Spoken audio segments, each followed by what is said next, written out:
kualitas ketakwaan seorang itu dinilai dari kualitas amalan hatinya dan kualitas amalan zahirnya, amalan fisik baik itu lisan maupun perbuatan, sesuai dengan hadis innallaha la yanzuru ila suwarikum wala ila ajsadakum wala ila amwalikum walakin yanzuru ila qulubikum wa amalikum. Sungguhnya Allah tidak melihat kepada suwarikum, rupa-rupa kalian, wajah kalian, wala ila ajsadikum, juga tidak melihat kepada jasad-jasad kalian atau fisik kalian, wala ila amwalikum, dan tidak juga melihat kepada harta-harta kalian, walakin yanzuru, akan tapi Allah melihat kepada ila qulubikum, hati-hati kalian, wa amalikum, dan amal-amal kalian.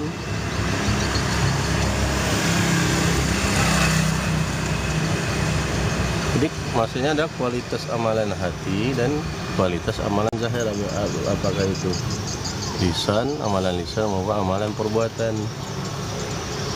Dan semuanya baik kualitas amalan hati dan amalan zahir itu dinilai pada 3 poin. Tauhid sebagai asasnya, yaitu mentauhidkan Allah dalam segala unsurnya, baik itu uluhiyah, rububiyah maupun asma wa sifat.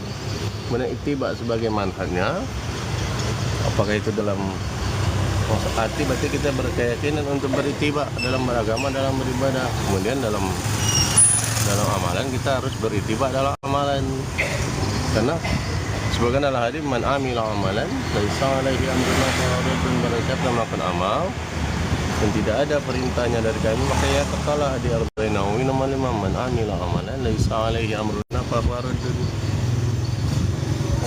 Kemudian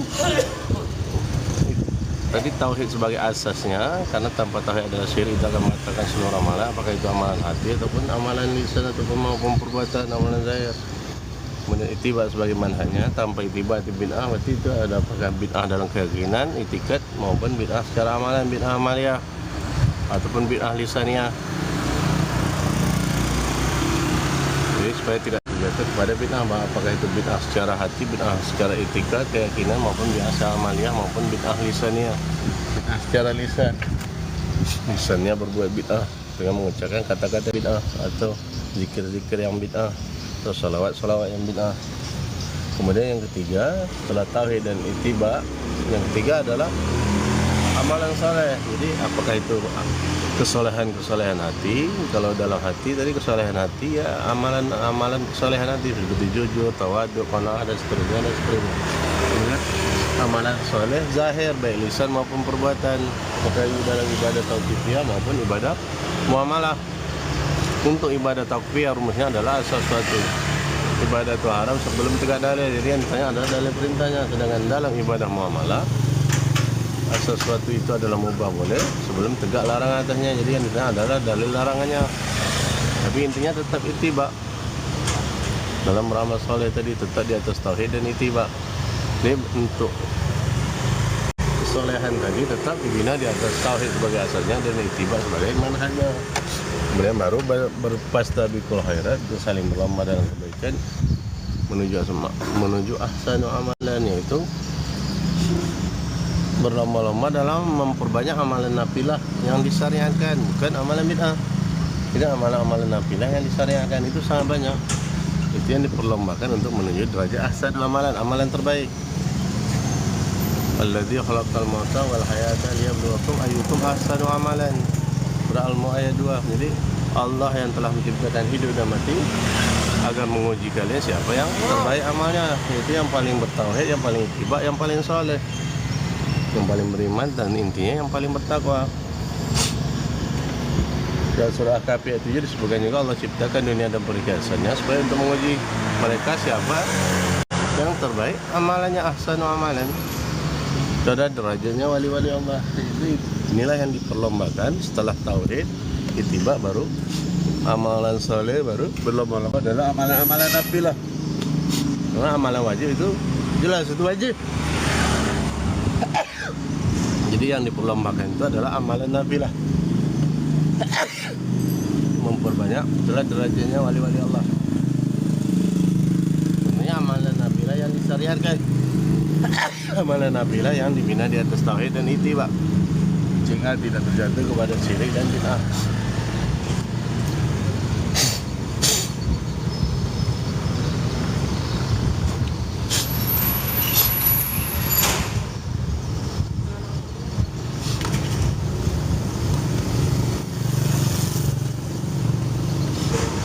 kembali lagi, kualitas seseorang itu dinilai dari ketakwaannya. Inna akramakum indallahi atqakum. Yang paling mulia di antara kalian adalah yang paling bertakwa. Jadi apapun kebaikan, baik itu kemuliaan adalah standarisasinya adalah takwa.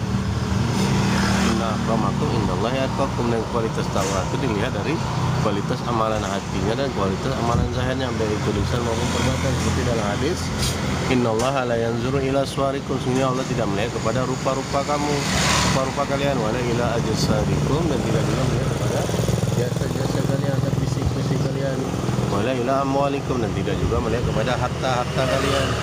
Walakin yanzuru, akan tapi Allah melihat ila kepada qulubikum wa amalikum, itu hati-hati kamu, maksudnya kualitas amalan hati, wa amalikum, dan amal-amal kamu, kualitas amalan zahir, baik itu lisan maupun perbuatan.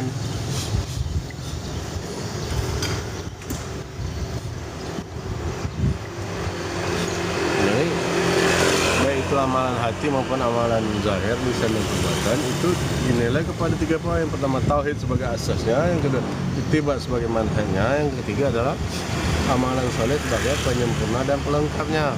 Kemudian fastabiqul khairat, menuju ahsan amalan, nanti berlomba-lomba dalam amalan nafilah yang disyariatkan, memperbanyak amalan nafilah untuk menuju fastabiqul khairat, saling berlomba dalam kebaikan, menuju ahsan amalan, amalan yang terbaik. Itu yang paling bertauhid, yang paling ittiba, dan yang paling soleh. Intinya yang paling bertakwa atqakum tadi. Itulah yang paling mulia, yang paling baik, yang paling